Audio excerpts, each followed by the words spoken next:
you. Good evening. The important thing is I made it.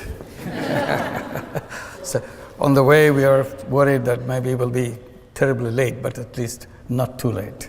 We'll get here. So I'm delighted, and I get very jealous when I come in front of young people. I get jealous because you're so lucky.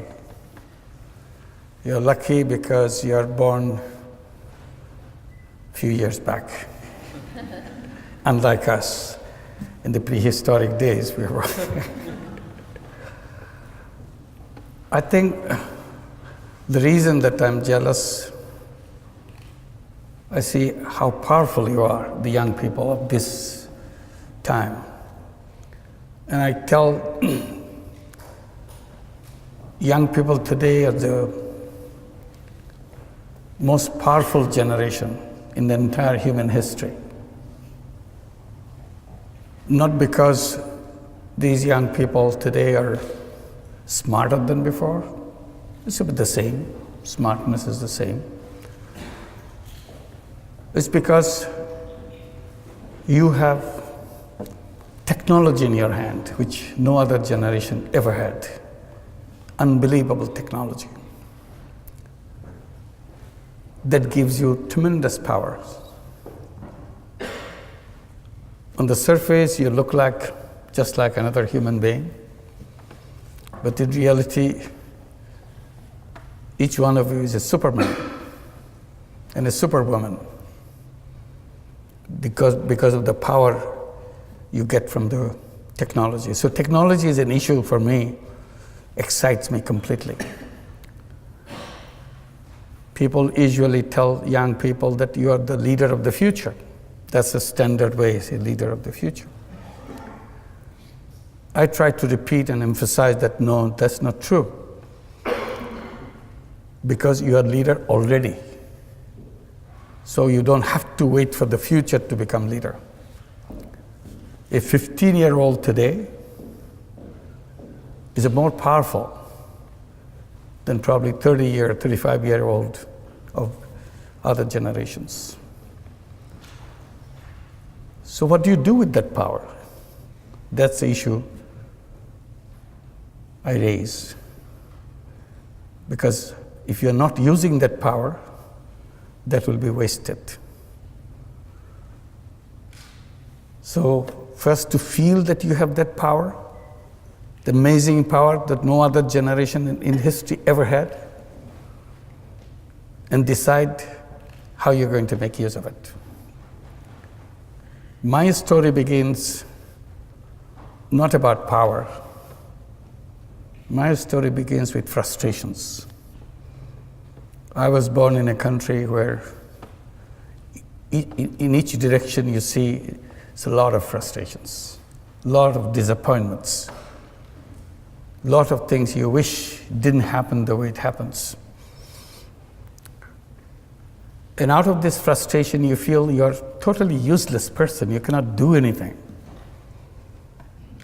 You have nothing that you can make a change, make a difference. The country went through famine. When I was teaching economics in the university right next door, people were suffering of hunger, 1974. So I felt all the theory that I teach is useless stuff, has nothing to do with people's life. And I felt totally useless as a human being. I cannot be of some use to somebody. So that's what I was trying to do, getting into the village next door to the university campus to see if I have any use for anybody else. And then I did tiny little things to find my worth, that yes, I have some meaning in my life. And I did things which I knew nothing about. When you're desperate, out of desperation, you do things which you never thought about.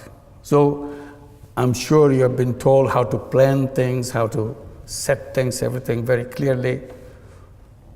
But that's not what I did. I jumped at things without knowing anything about it because I just couldn't wait. And you heard about microcredit, which goes with me. People remember how it started with me. It was not a pre-planned thing. Simply, situation is so bad, you had to do something. And that situation is about loan sharking in the village, which is just next to the university campus. And it's so ugly, feel so terrible that human being can be so heartless, so cruel to each other, giving tiny loans and take control of the full life of those people, turn into slaves because somebody gave you some loan, so he has the right to turn you into slaves. So you see it very clearly. It's not reading in the books. Just be there. You see the person who lends, you see the person who borrowed, and you feel totally important. You don't know what to do. Suddenly it came to my mind, I can do something. I can take care of this problem. It may be a global problem, who cares? But all I see, these people here, and I can solve the problem for these few people. The idea is, why don't I lend the money myself? If I lend the money myself, then they don't have to go to the loan shark. And the problem is solved for these people. And that's exactly what I did. I started lending money from out of my pocket. It's not a planned thing, calculated thing. And that's the beginning of the whole story of lending money. Then the battle became with the banks. They will not open their door because I ran out of my money because it became so popular. Everybody wanted to borrow money. Who doesn't? And in the process, I exhausted all my money. So I thought, why don't I go to the bank and let them do this? They refused. So my struggle began to convince banks, which I never could. Now it's about 38 years after I first began. I still couldn't convince the bankers. So now I look at the whole system, what we call economic structures, conceptual framework, and all that. And I feel how wrong they are. And that's again my complaint. We read about it, we study it, we take it so seriously. But I feel it's designed in such a wrong way. Because you look at the theoretical framework of the capitalist system, you immediately find out the misrepresented human being in the theory. In their theory, human being turned out to be a money chaser. All they do in their lifetime, chase money. It's a money-centric, profit-centric world. So the entire theory has been built on the selfishness of human being. I said, that's wrong. Human being is not all about selfishness. Human being is not one-dimensional being. Human beings are not money-making robots. That's not their identity. Theory has diminished human being, made into a small thing, a robot. But the real human being is very big, way bigger than what the theoreticians imagine. It's a multi-dimensional being, not one-dimensional. I said, just to take example, I said, theoretician took the selfishness in human being, built the whole theory out of it. They forgot the same human being is also a selfless human being. That selflessness was never allowed into the structure that they built. So it's left out. So if you want to be selfless, why don't you go and become a philanthropist? I said, no. Philanthropy is a different thing. I'm talking about the business world. Why can't I use the selflessness in the business world? And that's what I did without knowing about it. When I started working with the poor people, particularly poor women, I see so many problems around them. And I jump at doing something about it. Again, knowing nothing about it. So I start, every time I see a problem, I create a business to solve that problem. It became a habit with me. And I created so many businesses. But a very different kind of business. People become curious. Why do you do that? It's not a business. I said, yes, it's a business. What do you mean by business? It has to be sustainable. That's what the quality of business is. So whatever I do is sustainable. There's a two-way flow. There are expenses, there are inflow, income, and so on. And I call them social business. That's the story that took turn. One is the microcredit part, and another is the social business part. And I created a lot of those social businesses.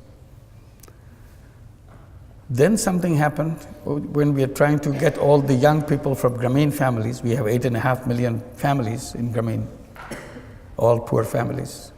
We gave them all the encouragement to go to school because their parents are absolutely literate, all of them.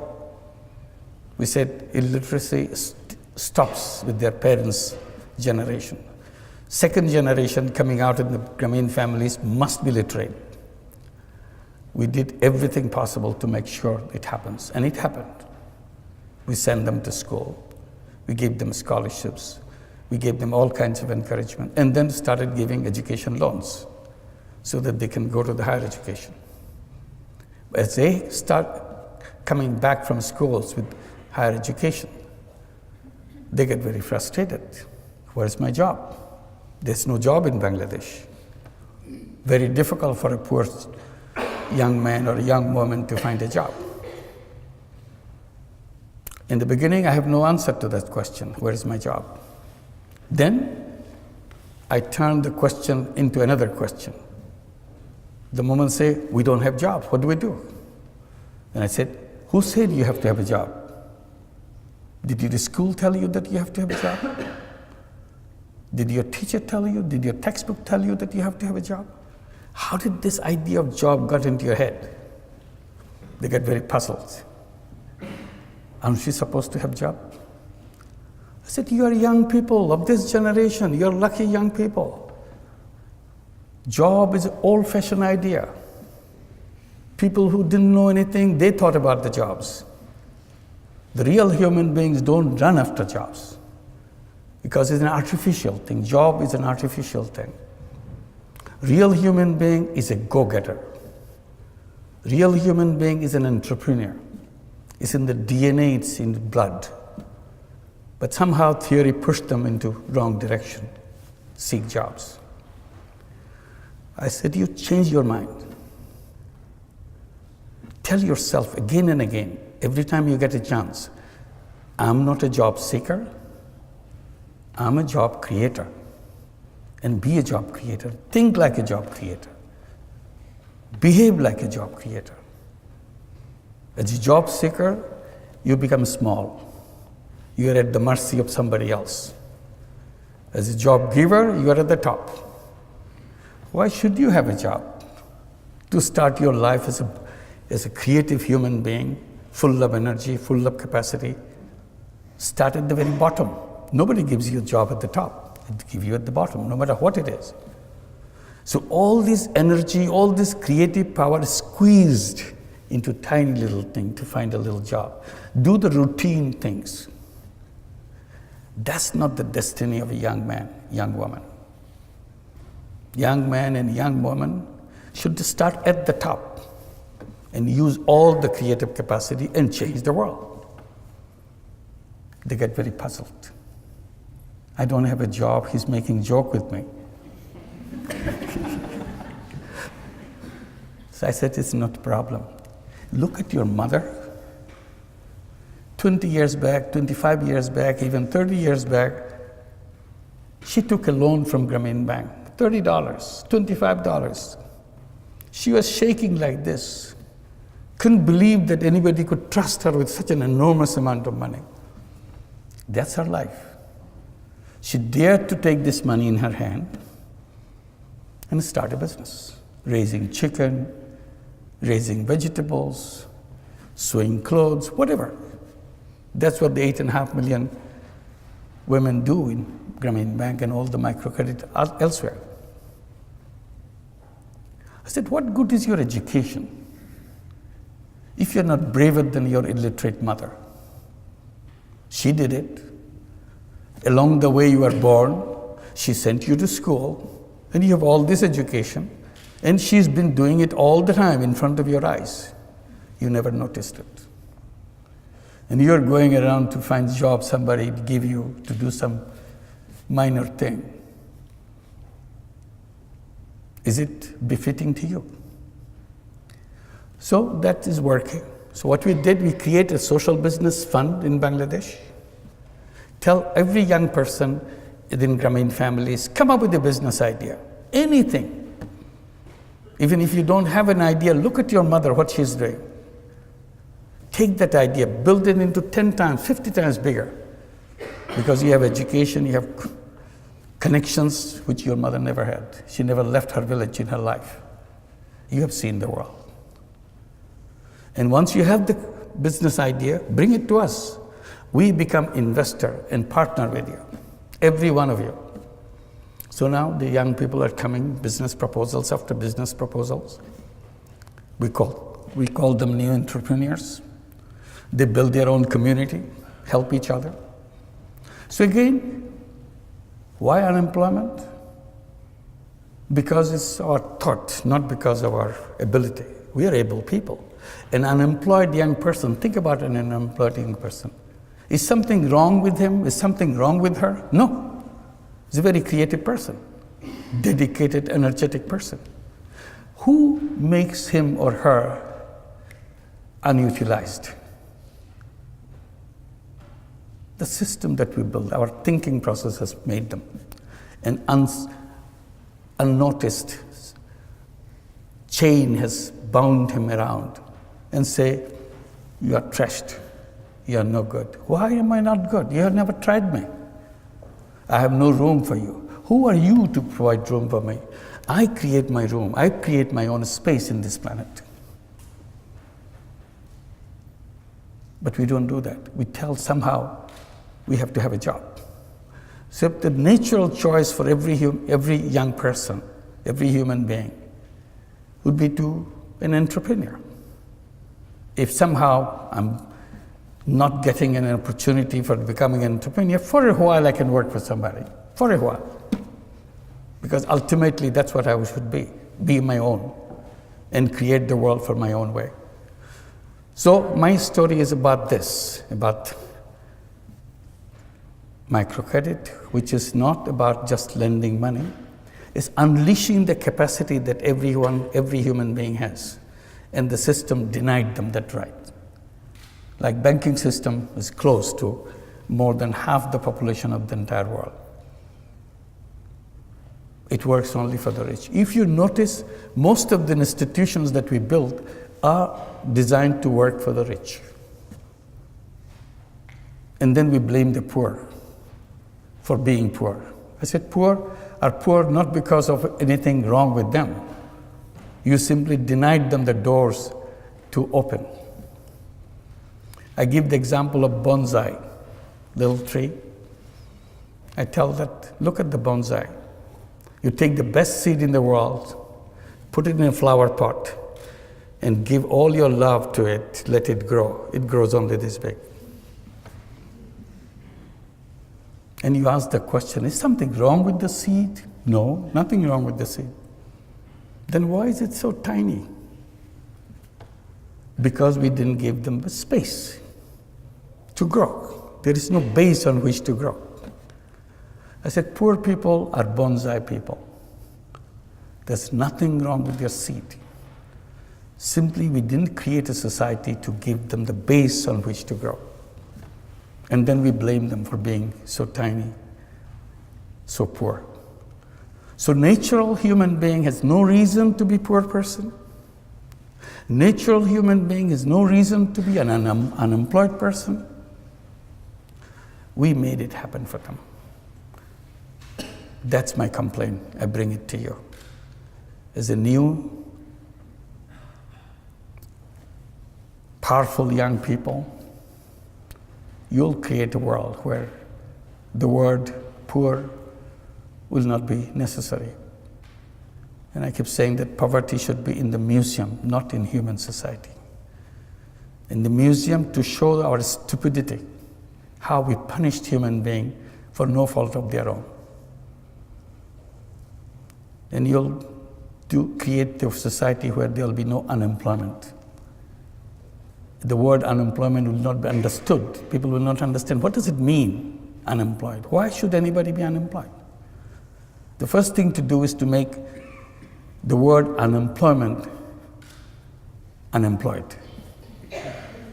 And that's the beginning. Thank you very much.